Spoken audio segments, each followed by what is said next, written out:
Boa tarde, novamente estamos dando início ao estudo da série psicológica de Joana de Ângeles. Hoje a abordagem do tema Busca de Si Mesmo, que está no livro Amor Imbatível Amor, no capítulo 11. Nós iremos compartilhar alguns slides, alguns parágrafos desse item que estabelecem para nós os caminhos que a psicologia espírita possibilita para o autoencontro, para a percepção da nossa individualidade, para a superação dos enganos e dos apegos do ego, das ilusões dos sentidos, da ilusão do mundo materialista. Bom, primeiramente vamos para a nossa introdução, lembrando que esse estudo depois estará disponibilizado no nosso canal no YouTube. Se não assistiu a outros estudos, visite, se inscreva. Vamos então para a nossa introdução. Do livro Cartas de Paulo, o Evangelho, comentado por Emmanuel, Carta aos Colossenses, capítulo 3, versículo 2. O programa antecede o serviço. O projeto traça a realização. O pensamento é energia irradiante. Espraímo-lo na terra e prender-nos-emos naturalmente ao chão. Elevemo-lo para o alto e conquistaremos a espiritualidade sublime. Vamos aqui fazer alguns apontamentos desse breve trecho tirado da mensagem de Emmanuel para fazermos uma ponte com o nosso estudo da série psicológica de Joana de Ângeles. Quando Emmanuel aqui nos esclarece de que o programa antecede o serviço, ele nos fala a respeito de que, antes de nos colocarmos com as devidas habilitações para obedecer à proposta do Evangelho do Cristo, a respeito, sobretudo, de utilizarmos a experiência no corpo para o trabalho divino do serviço, é necessário que haja o conhecimento pleno desse programa, e esse conhecimento nos é mostrado na doutrina espírita pela revelação da realidade do Espírito Eterno, das leis divinas, do projeto de aprimoramento espiritual constante, de evolução infinita, no qual todos nós estamos inseridos. A partir do conhecimento desse programa, que antecede o serviço, Emmanuel continua: o projeto traça a realização. O projeto, os objetivos e as metas que são despertadas em nós pelo conhecimento da vida espiritual é todo um campo de metas e objetivos diferenciados daqueles que já tivemos em diversas outras experiências encarnatórias na Terra. E é por isso que é necessário aliarmos o conhecimento da vida espiritual com objetivos claros do que nós queremos fazer com esse conhecimento, com esse tesouro de incalculável valor que recebemos a partir do Evangelho do Cristo. Continuando, Emmanuel diz: o pensamento é energia irradiante, porque é imprescindível estarmos habilitados ao real conhecimento da energia do poder que está no pensamento. Então, o pensamento é energia irradiante. Isso significa que através dos hábitos mentais, dos programas que estabelecemos na linha da imaginação e das criações psíquicas, há uma energia que vibra em harmonia com os objetivos desses pensamentos. Evidentemente que os pensamentos aliados aos projetos de vivência, de esforço, de prática do Evangelho do Cristo, estabelece ao redor de nós uma aura de harmonia e de equilíbrio, vinculando-nos à espiritualidade elevada. Por isso ele diz: espraímo-lo na terra e prender-nos-emos naturalmente ao chão. Aqui Emmanuel nos chama a atenção a uma realidade que ocorre com qualquer um de nós. Na medida em que os nossos interesses e os nossos objetivos de vida se ligam principalmente a interesses de ordem material, passageira e ilusória, nós estaremos presos vibratoriamente, magneticamente, a esses objetivos entrelaçados com as vibrações pesadas da esfera terrena. Afinal de contas, um mundo de provas e expiações. Por outro lado, Emmanuel diz: elevemo-lo para o alto e conquistaremos a espiritualidade sublime. É muito claro e é muito evidente para qualquer um de nós. Quanto mais nós tivermos interesses, tempo e dedicação aos valores espirituais, aos objetivos do Evangelho do Cristo, mais nós estaremos compartilhando e sendo assistidos pela espiritualidade elevada, pela espiritualidade sublime. É essa a grande proposta que, inclusive, nós trabalhamos ao longo desses estudos da série psicológica de Joana de Ângeles, que vamos agora dar início a esse tema, busca de si mesmo. A aquisição ou despertamento do si é o grande desafio da existência humana, tornando-se condição de relevância no comportamento do ser e nos enfrentamentos que deverá desenvolver. Vamos analisar aqui devidamente a aquisição ou despertamento do si. É esse o grande objetivo, a grande meta da psicologia espírita que Joana de Ângeles nos traz. É nos expor ferramentas, entendimento e compreensão a esse objetivo que é o grande desafio da existência humana. Emergir dos campos energéticos de ilusão do ego,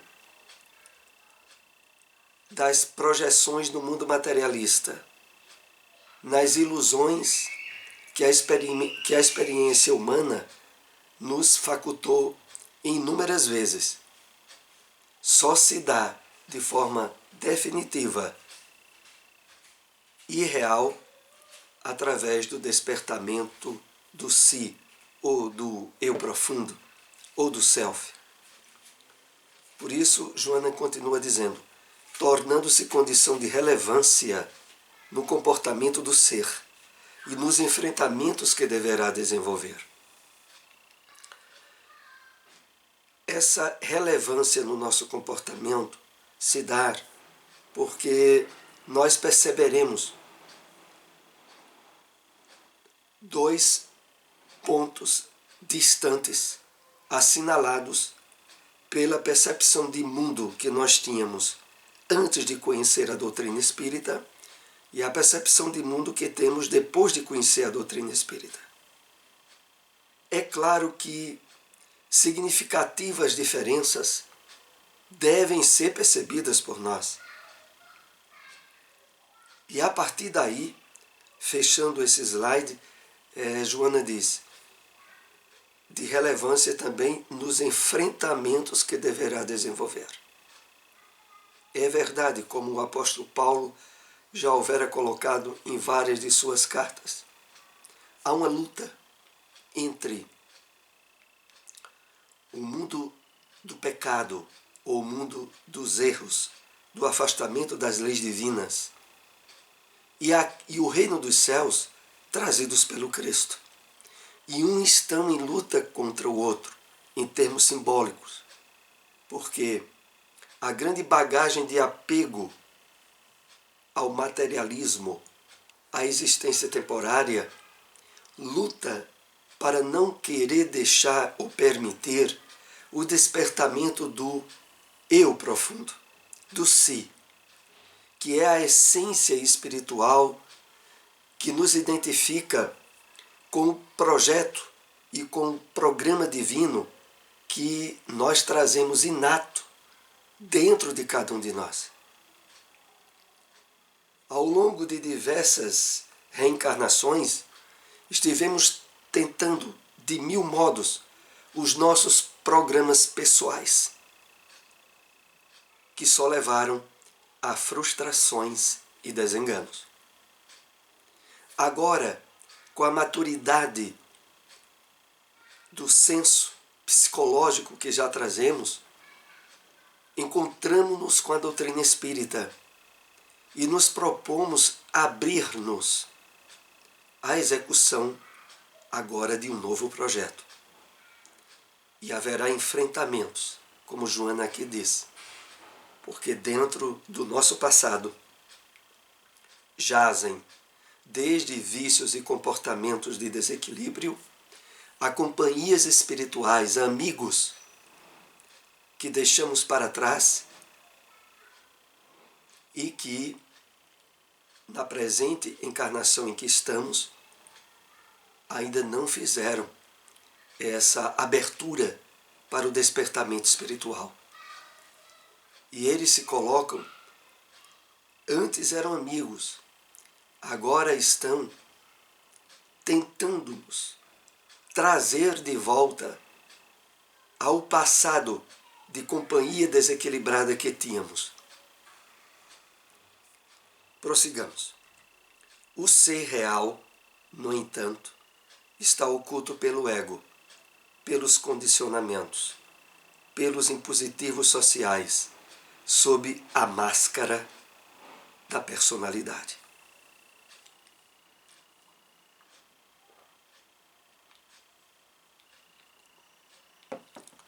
O ser real, que é o nosso eu profundo, a nossa individualidade, ela jaz oculta pelo ego, pelos condicionamentos, os hábitos que trazemos desde um passado longínquo. E agora, na nova encarnação, pelos impositivos sociais, sob a máscara da personalidade que nos apresentamos na presente existência. É algo que aqui nós já compartilhamos algumas observações e que vamos, em parte, repetir. A personalidade que nós temos na presente encarnação, os valores pessoais com os quais nos identificamos, fruto da educação que tivemos na infância com os pais que tivemos, na juventude e na idade adulta, e que constituem essas capas da personalidade, elas não são a nossa individualidade. Na verdade, a personalidade ela sofre em cada nova reencarnação toda uma remodelagem peculiar à época em que voltamos à Terra, a outros valores da sociedade que iremos aderir ou não, mas é preciso estarmos bem conscientes disso, que é da sua transitoriedade. O que de fato permanece em um campo de imortalidade, de continuidade, é a nossa individualidade, que vai se somando, quando nós voltamos ao plano espiritual, a uma espécie, diríamos em matemática para aqueles que estudaram, MMC, um mínimo multiplicador. A gente faz uma ressignificação de tudo aquilo que a gente já viveu no passado, que está vivendo na vida atual. Isso eu me refiro ao retornar à pátria espiritual. e fazemos o mais e menos.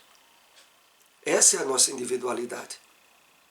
A nossa individualidade está numa construção permanente. Enquanto que a personalidade, a cada encarnação, nós temos que abandoná-la. Descobri-lo. Descobri-lo aqui se refere ao ser real, ao eu profundo. Constitui um valioso desafio de natureza interior, impondo-se um mergulho no inconsciente, de forma a arrancar a realidade que se oculta sob a aparência, o legítimo escondido no projetado. Vamos entender isso em outras palavras. O eu profundo, a nossa essência espiritual, ela jaz submersa nas capas que a personalidade assume em cada encarnação. A diferença maior que está havendo nessa presente experiência reencarnatória em que nos encontramos é o nosso encontro com a espiritualidade, com o despertamento do eu profundo que nunca havia ocorrido antes. E isso, como Joana aqui lembra, constitui um valioso desafio de natureza interior, impondo-se um mergulho no inconsciente. Impondo-se, que significa adquirindo autoridade, poder sobre os condicionamentos, os desequilíbrios, os conflitos que nós trazemos do passado. Isso só se torna possível através do despertamento do eu profundo. Desse trabalho de autoencontro que estamos, a cada estudo, ampliando a nossa área de percepção, de forma a arrancar a realidade que se oculta sob a aparência. A realidade que se oculta sob a aparência, que é o espírito eterno, e a aparência, sobretudo, está no corpo transitório, nas máscaras que a personalidade assume, é esse o trabalho que o despertamento do eu profundo em nós irá fazer. A conquista de si mesmo proporciona alegria e libertação dos sentimentos subalternos, conflitivos. Quando se assume a consciência do si e se sabe exatamente o que se deseja, bem assim como consegui-lo. Aqui é muito importante refletirmos nessas primeiras linhas desse parágrafo que Joana nos traz. A conquista de si mesmo proporciona alegria e libertação dos sentimentos subalternos. Para que essa alegria seja proporcionada, torna-se indispensável as ferramentas que a revelação espírita nos deu, sobre a reencarnação, sobre a imortalidade da alma, sobre a percepção da vida do ponto de vista da eternidade. É aí sim que a conquista de si mesmo proporciona alegria, porque essa conquista estará assentada no alicerce da espiritualidade plena. Porque quando não é assim, as tentativas de conquista de si mesmo, de superação de vícios, de aquisição de virtudes, torna-se difícil e às vezes dolorosa. Porque não está se dando em um alicerce firmado. O alicerce firmado que aqui nos referimos é o melhor conhecimento possível que vamos adquirindo da espiritualidade. Com esse alicerce, aí sim, a conquista de virtudes, a conquista de si mesmo, a superação de vícios se tornará uma fonte de plenitude e de alegria, de libertação dos sentimentos subalternos, conflitivos, quando se assume a consciência do si e se sabe exatamente o que se deseja, bem assim como conseguiu. Então, para que essa conquista de si mesmo se verifique de uma forma exitosa, feliz, é necessário que se saiba exatamente o que se deseja, bem assim como conseguiu. Joana colocou essa referência de se sabe exatamente o que se deseja, porque, independente de religião, há uma grande quantidade de irmãos, mesmo espíritas, que, tendo adquirido todo um conhecimento amplo da realidade espiritual da vida, ele não para refletir sobre o que ele vai fazer com esse conhecimento. Sobre até que ponto há muitas coisas para ele mudar nele. A trabalhar o autoencontro, verificar suas imperfeições morais e o plano de aquisição de virtudes e superação de defeitos. E isso significa saber exatamente o que se deseja, bem assim como consegui-lo. Porque dentro da amplitude de conhecimentos da vida espiritual que a doutrina espírita nos dá, nós temos todo um programa, passamos a ter conhecimento do amparo espiritual, da assistência dos bons espíritos para conseguir realizar esse programa de despertamento do eu profundo, de conquista de si mesmo. Então é preciso se saber o que se realmente quer e também se saber que há amparo e há ajudas espirituais elevadas para conseguirmos. Na conquista de si mesmo surge um magnetismo que se exterioriza, produzindo empatia, proporcionando sensação de completude, resultado do amadurecimento psicológico e do controle das emoções que fluem em harmonia. Nunca precisamos tanto disso como nos dias atuais, né? Nesse período de provação coletiva do coronavírus. O controle das emoções, que devem fluir em harmonia, pela amplitude de conhecimento da vida espiritual, da vida real que nós temos. Mas voltemos aqui a analisar no início desse slide. A conquista de si mesmo, na conquista de si mesmo, surge um magnetismo que se exterioriza. Na proporção em que o nosso trabalho de despertamento espiritual é um compromisso que nos esforçamos dia a dia a realizar, sem o percebermos, começa a emergir de nós, em termos de fluidos, de magnetismo agradável, produtor de empatia e que proporciona sensação de completude àqueles que se relacionam conosco. Resultado do amadurecimento psicológico e do controle das emoções que fluem em harmonia. Como é diferente estarmos juntos de alguém que já estabeleceu em si todo um campo de interação com as emoções equilibradas, de interação com a espiritualidade do bem, e que faculta, mesmo que ele não o perceba, uma sensação agradável com a sua presença. Como isso é importante.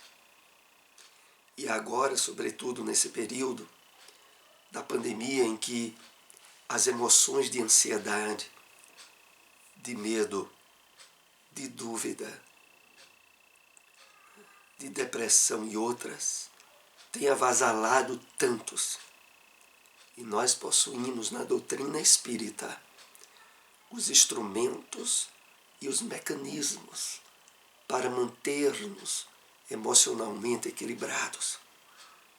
E a partir desse compromisso conosco mesmos, estarmos ajudando aqueles que se aproximam de nós, inclusive os desencarnados. Na Terra agora nunca teve um volume tão grande de desencarnados em perturbação, como atualmente está tendo. A semelhança do que houve na Segunda Guerra Mundial. Mas hoje, com a humanidade tendo crescido demais, muito mais do que naquela época, a proporção prepondera mais para os dias de hoje. A sua presença causa prazer nas demais pessoas. Quanto é agradável estar-se ao lado de alguém jovial, feliz, planificado. Dá-se em oposto quando se convive com alguém pessimista, queixoso, inseguro. É uma realidade que a gente pode dizer perceptível no dia a dia de qualquer um de nós. Porque há uma aura, há um campo energético e magnético ao redor de cada um de nós, que é o resultado dos hábitos mentais, emocionais e espirituais. E quando aquele que exala essas vibrações tem, em termos de interação com a espiritualidade do bem, com emoções agradáveis, com pensamentos sadios, há um contágio salutar, diríamos até curativo, na companhia dessas pessoas. Infelizmente, o contrário ocorre com aqueles que se alimentam do pessimismo, da queixa, da insegurança, do medo. Nesses, a vibração é densa, morbosa, doentia.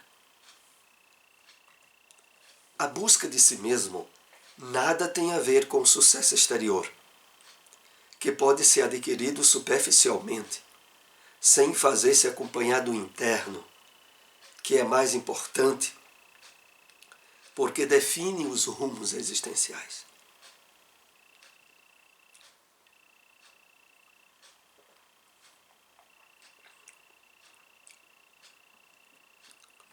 Então, a busca de si mesmo nada a ver com sucesso exterior. Apesar de que o próprio Cristo deixou assinalado no Evangelho, não é? Buscai primeiramente o reino de Deus e a sua justiça, que as demais coisas vos serão dadas por acréscimo.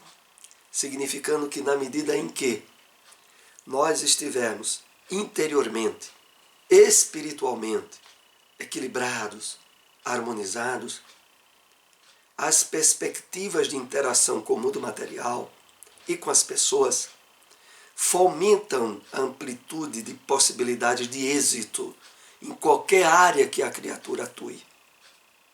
Familiar, social, no trabalho. Mas aqui, Joana deixa bem claro que, claro, a busca de si mesmo é a mais importante. A partir dela, nós estaremos quebrando arestas, abrindo janelas e possibilidades de êxitos que antes não tínhamos. Essa viagem interior deve ser consciente, observada, reflexionada, descobrindo-se os conteúdos emocionais e espirituais que estão soterrados no inconsciente profundo.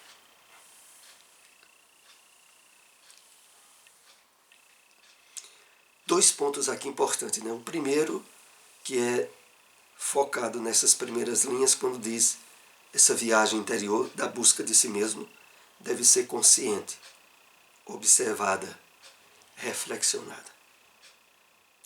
É preciso atentarmos, entre aquilo que o conhecimento, o Evangelho do Cristo nos dá e aquilo que nós pensamos, sentimos e vivemos. Descobrindo-se os conteúdos emocionais e espirituais que estão soterrados no inconsciente profundo. Que conteúdos são esses? São os conteúdos do Deus interno que cada um de nós traz, do Cristo interno, das possibilidades de virtudes, de ação do bem, que durante muito tempo ficaram soterradas no nosso inconsciente, mas que agora, nessa perspectiva de abertura, de despertamento do eu profundo, nós nos colocamos numa situação aonde um campo vasto de possibilidades e de poderes passarão a atuar em nós de forma positiva, a mais positiva possível. Como diz Joana naquela mensagem que lembramos há pouco do livro Filho de Deus, possuis o Cristo interno, poderoso, que é teu, mas o mantens manietado, sem ensejar-lhe ação. Esse mantê-lo manietado foi o que nós fizemos, soterrando no inconsciente. E que agora estamos procurando recursos e meios para deixá-lo aflorar. A autoidentificação tem a ver com a autolibertação, que, no caso, é o desapego das coisas, o que não quer significar que seja o abandono delas, mas o uso sem a dependência, a valorização sem a escravidão às mesmas. Então, o trabalho do autoencontro, a autoidentificação, tem a ver com a autolibertação. Como diz o Evangelho e as cartas de Paulo, se o Cristo vos libertar, verdadeiramente sereis livres. A autoidentificação tem a ver com a autolibertação, que no caso é o desapego das coisas, o que não quer significar que seja o abandono delas. Aqui é um ponto interessante de fazermos uma ponderação. Desapegar-se das coisas não é agir com irresponsabilidade, com o patrimônio, com as possibilidades que as leis divinas colocou em nossas mãos. Mas é não projetar sobre essas coisas identificação com felicidade ou com plenitude de vida. Então, uso sem a dependência, a valorização sem a escravidão às mesmas. É preciso, diante das possibilidades que a vida material nos oferece, atuarmos usando esses recursos em harmonia com as leis divinas, possibilitando, por variados meios, o alívio, a ajuda, o serviço, o estímulo ao crescimento, à espiritualização de todos nós. Valores antes não conhecidos passam a habitar a mente e a preencher as lacunas do sentimento, desenvolvendo aptidões ignoradas e trabalhando emoções não vivenciadas. Vamos refletir um pouco aqui, esse é o penúltimo slide do nosso estudo. Na medida em que nós vamos trabalhando esse despertamento da espiritualidade, do eu profundo em nós, valores antes não conhecidos passam a habitar a mente e a preencher as lacunas dos sentimentos. Como se dá isso? Isso se dá de uma forma muito lógica e muito natural. as próprias percepções, os sentidos físicos que nós temos, eles habilitam o nosso espírito a interagir em certo campo vibratório das estruturas físicas que compõem o mundo material. Nós ouvimos, nós vemos, essas possibilidades dos 5 sentidos principais nos colocam em relação com o meio físico. Só que, na estrutura física, há a estrutura espiritual. Há as possibilidades inatas que o nosso espírito traz e que normalmente são embotadas, são encurtadas pela deficiência dos sentidos físicos que o nosso corpo nos dá. Mas o que ocorre? Na medida em que o trabalho de espiritualização, de identificação com os valores transcendentais, que estão além do mundo físico, passa a ser alvo de uma atenção mais cuidadosa nossa. A nossa mente, o nosso psiquismo, começa agora a interagir numa linha de realidade e de objetivos que não estão mais no físico. Isso significa que o nosso espírito começa a trabalhar possibilidades vibratórias,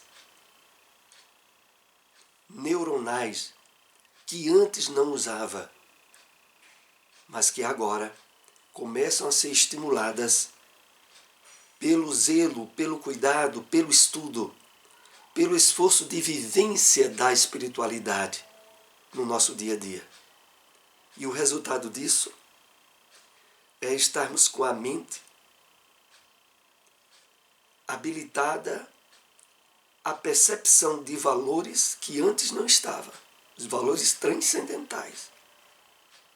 Inclusive e sobretudo na área da intuição, da inspiração, do interrelacionamento com o espiritual. O espiritual é elevado,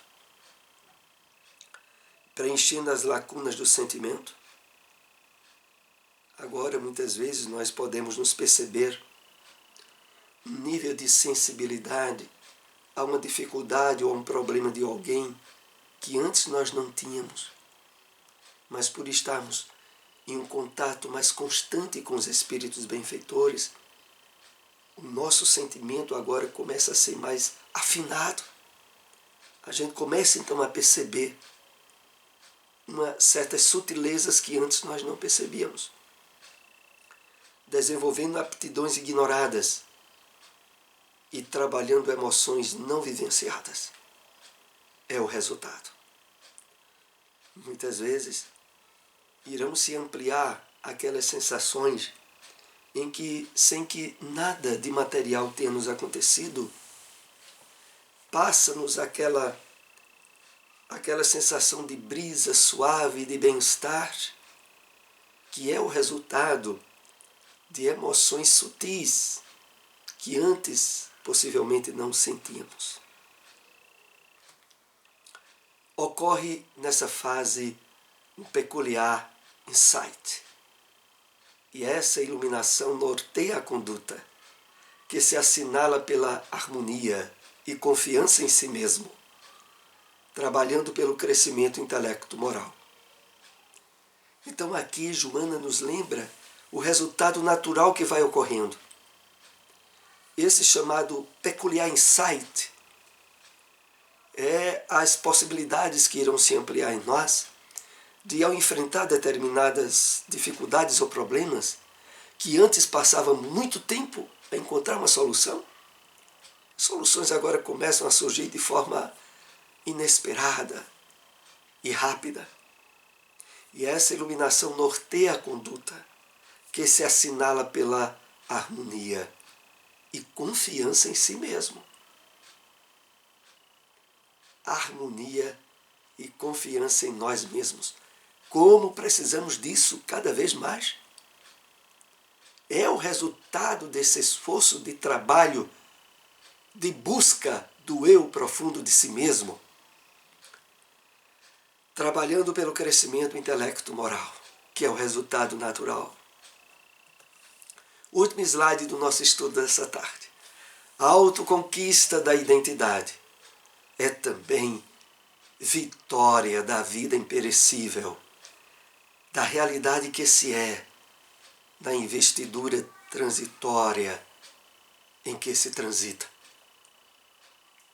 Então, o resultado de toda essa viagem em busca da nossa identificação profunda, a autoconquista da identidade é também vitória da vida imperecível. E isso é muito fácil deduzirmos, porque o fator mais determinante da chamada imortalidade, eu me lembro aqui até daquele livro de Divaldo Pereira Franco, Impermanência e Imortalidade, que é o único livro que ele nos trouxe do espírito pastorino, o espírito daquele autor do livro de Minutos de Sabedoria, Carlos Torres Pastorino. Então, no livro Impermanência e Imortalidade, são trabalhado muito essa percepção dessa vida imperecível, porque esse despertamento dessa identidade que transita num trabalho permanente de aperfeiçoamento e que somos nós mesmos, é a maior vitória da vida imperecível. Na medida em que essas aberturas propostas, como nesse estudo de hoje, vão se dando em nós, nós iremos nos percebendo mais identificados com o permanente e desidentificados com o transitório, percebendo-nos mais como espíritos que atuam através de um corpo,